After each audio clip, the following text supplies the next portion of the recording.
了义经就是指出源头是什么，彻底讲清楚一切根本的经。这种彻底是讲清楚来龙去脉的彻底，是讲透所有脉络的彻底，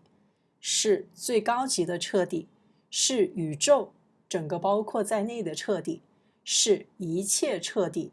没有更彻底的。了义经就是这种讲透根源的经文，包括有金刚经、楞严经、圆觉经为首。佛学就是讲圆觉大乘本心，没有之一，所以没有足够等级，看懂都做不到，只能停留在理解范畴，身心没有做到企图用理解去了解圆觉随顺，那是不可能的。没有身心体验，想接触源头，那是做梦。世人只知道推崇开悟，然而开悟仅仅是初步体验圆觉妙明，在圆觉大庄严面前，仅仅是入门的开始。圆觉经讲的内容就是这么最顶级的、最大的、最完整的佛所讲的本源经。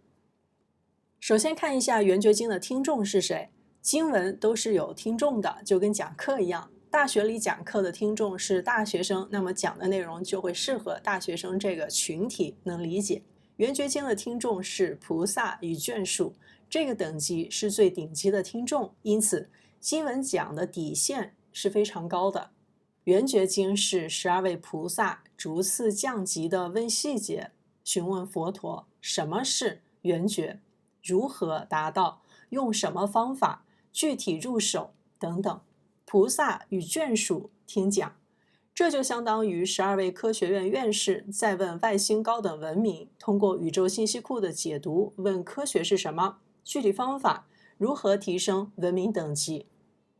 这类学生本身都是顶级大佬的对话，都是最核心的问答，无论哪一句都会是基础扎实的智慧爆料，信息量会非常庞大。所以不要用自己的理解去代入理解，需要5度为基础，也就是我们说的意识清晰9度中的5度，对应瑜伽师地论9星柱中的5层的身心转变为基础，才能体验一点点其中的差异、细节、转变、精妙绝伦，白话文都不可能明白，因为做到与理解完全两回事儿。所以就会出现用词等体验领略高一等级的这种操作。5度身心溶解就是初禅浸泡的简化版体验，所以通过5度的溶解，能感受到习气纠缠脱落的受用、止的体验等见微知著类似的情况，要不然根本不可能懂，因为身心转变不是认知与理解的，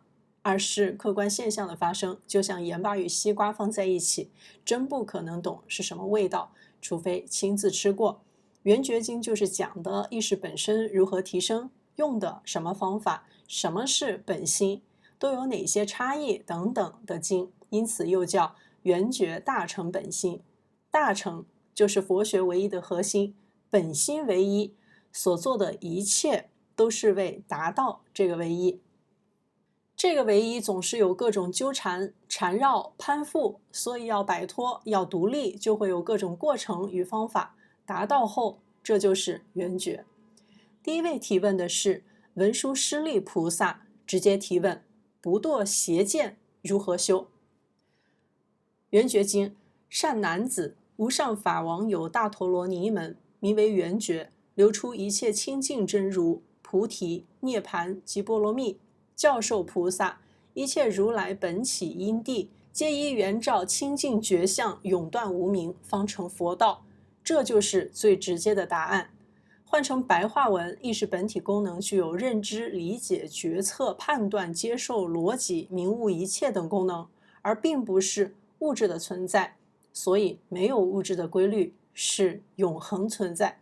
不会增加减少。今天我们科学提出的人体大脑功能都是意识功能，大脑并没有这种能力，没有意识参与，我们的眼睛是不会追踪看影像辨别的，而意识才是一切功能出现的唯一源头。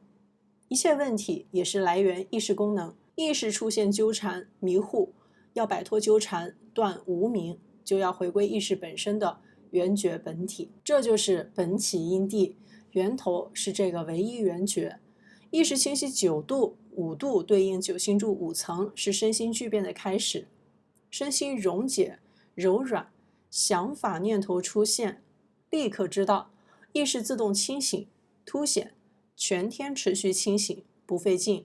清凉、温热等8处覆盖全身。5度后，意识凸显开始，感知觉灵敏度提升，到能够直接看到心理流出现、划过、运行的整个过程。想法出现是直接看到，想法从大脑、天灵盖、脑仁皮层出现，划过，而看到的心理过程显然不是看的自己，所以意识根本不是心理过程。意识在眉心附近，不是大脑，又不会减少，不会膨胀，永远只是存在，不变。这已经违反了所有物理规律，而认知、理解、决策、分辨等等所有功能都是来源于意识功能。同时，意识功能并不仅仅是这些，还有俯视、灵感、智慧、连接宇宙信息库读取、看透本质、体验意识本体等等超体验。所以修行是什么？不就是回归这个源头，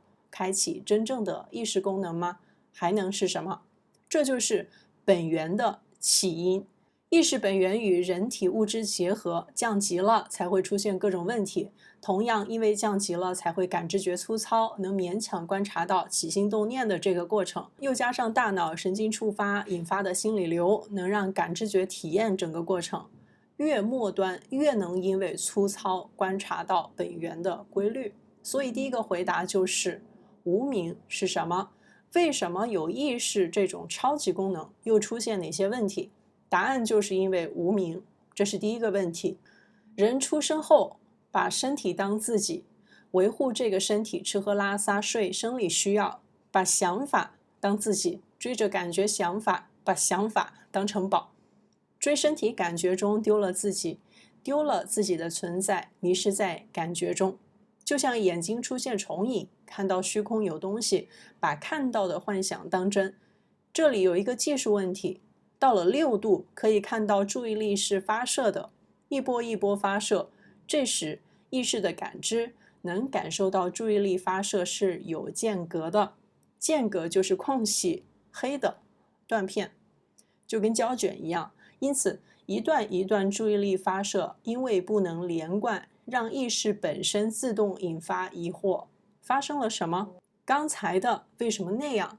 这就是无明疑惑，出现疑惑心。这种注意力间隔形成的无明缝隙，通过身心溶解，意识凸显，注意力转为俯视，就会逐渐融合成片。注意力从发射追逐转为趴伏等着，笼罩一片，就会出现光、普照、舒服又踏实充实。注意力出现有间隔断处，就会产生疑惑心，还有不确定有没有看清楚，因为没有全程参与到。如果有遗漏呢？没看清楚呢？所以无明不仅仅是无明，丢了自己，还有以假乱真，还有生理的背后动机，看的全程也会出现怀疑，因为中断了，有间隔就那么确定了。疑惑心从此而起。如果感知觉不敏锐呢，那就是迟钝。所以七窍玲珑心，心脏的感受会非常敏锐，没有人体的这个肉身，就无法体验这些复杂过程。有这些多余的过程，反而出现了可寻找的脉络。无明就是中心总是被中途打断持续的过程，没办法维持明确。不仅是不能自动维持，还会注意力外放而迷失自己本身，因此并不是理解就能改变的，要把注意力转为俯视，也就是无寻为思。无明是切断了意识本体的持续性，中断了清明，出现了不确定，由此引发不明，因为不明就会外抓，外求一个依靠，又陷入空中幻花的瞎忙，自己丢了，不确定了，迷惑了，由此在轮回中迷失自己，外求不停。注意力发射空隙有一个典型的场景解释，比如说一个屋子里6个人在喝酒，其中一个人出去1秒，回来之后会不会产生疑惑？自己的酒杯刚刚有没有被人吐口水？或者加其他的东西，这就是没有直接参与会产生的引发疑惑。对应的，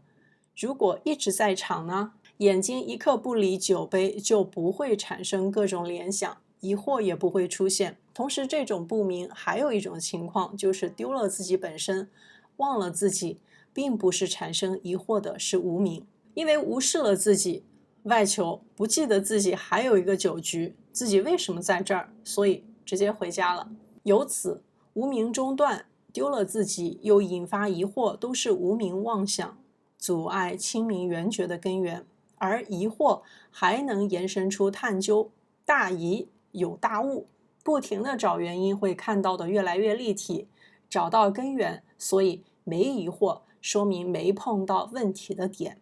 问题本身被无视了。达到了5度6度，直接看到了想法流过，那不是自己，是我看到的。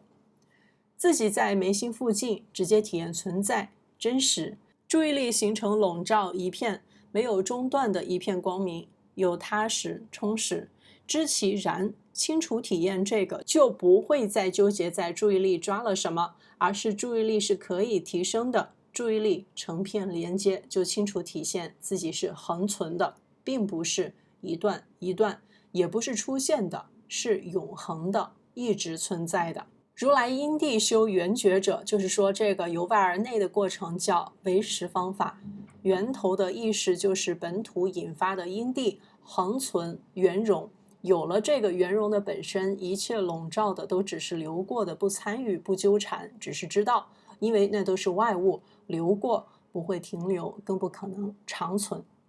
所以有一个觉着吗？存在本身就是触发一点点的动静都会瞬间知道，不参与直接溶解，知道了体验这个中心就不会跟着心里流，不会跟着情绪反应，不会跟着感知觉信息而外追，只需要笼罩溶解一切外来，知道而不参与，知道流过的不可能持续，这都是客观的规律带来的，而中心一直存在，没有中断过，只是需要提升清醒等级，看到全程，一切外来都不会影响中心本身。有无俱浅，是则名为静觉随顺，何以故？虚空性故，常不动故，如来藏中无起灭故，无之见故，如法界性究竟圆满，遍十方故，是则名为因地法行。菩萨因此于大乘中发清净心，末世众生依此修行，不堕邪见，说的就是这个。当然这是5度6度的体验的简化版，菩萨要10倍100倍的效果，是头发丝更小的触动都看得清楚。总结，意识本体中心一直在这儿，来什么都知道，不参与却都知道，笼罩着，按照这个方向去就不会有偏差。这是大纲，也是点题，直接告诉了最核心的答案，自他分别，中心明确，中心俯视，中心圆融，一步一步都是体验中心的过程。中心越体验越舒服，自由踏实真实充实圆融，